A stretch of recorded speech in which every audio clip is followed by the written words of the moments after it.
Welcome to my 9-part video series, How to Code Reading Behaviors with Running Records.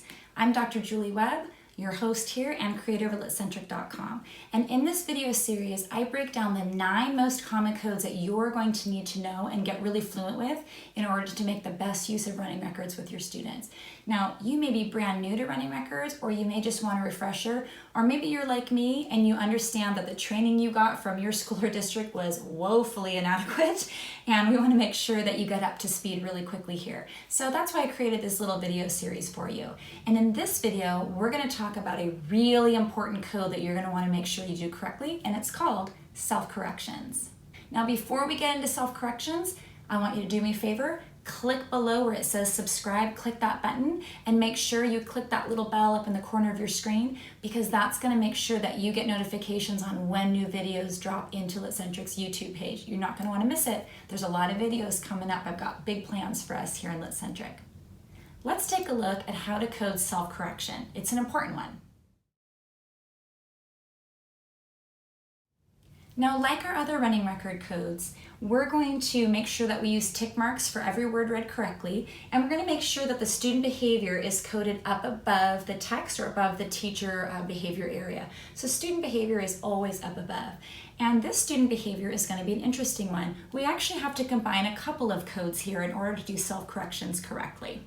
So this student is going to say, we're supposed to read "we like to play," but the student's going to say, "we look like to play." So they're going to make the mistake here with the word "like," and they're going to say "look" on accident, but then they're going to correct themselves and then continue reading correctly. And that's what we want to make sure that we code, because I don't know about you, but my students make mistakes all the time when they read. I mean, I make mistakes all the time when I read, but I want to make sure that they're self-correcting, because if you're self-correcting, then you are monitoring your reading behavior, and that's an incredibly important skill that we want to make sure our readers know how to do, no matter how old they are, no matter what grade. So let's go ahead and code this sentence. So the student says "we," and then they say "look." So we need to draw a line separating student behavior from the text, and we actually document what the student said. Now in this case, if you've seen our substitution video, you know that as this looks right here, this is a substitution, because that in fact is what the student did. They actually substituted the word, they said the wrong thing. But we know this student's going to self-correct immediately. So we're going ahead and draw a line here and write a big S and a C. S for self and C for correction, self-correction.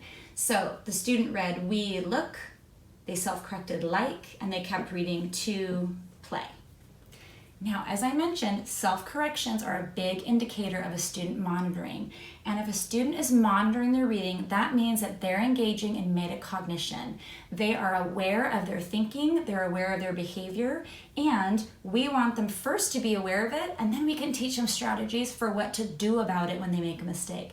And that's going to be a critical thing you're going to need to do in your guided reading groups.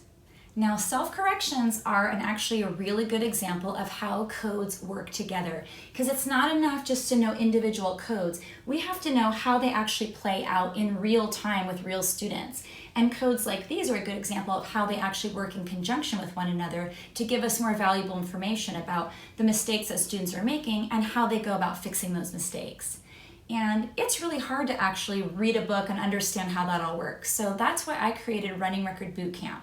It's an online course full of quick downloads and very quick informative videos full of demonstrations and really specific examples of how to code, how those codes work together, and what in the world to do about them when we see them in our student reading.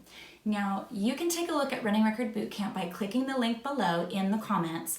That link's going to take you to the course page, and I've got a bunch of videos in there you can take a look at, things you can download for free. There's a course syllabus, you can understand what it's all about and if it's right for you.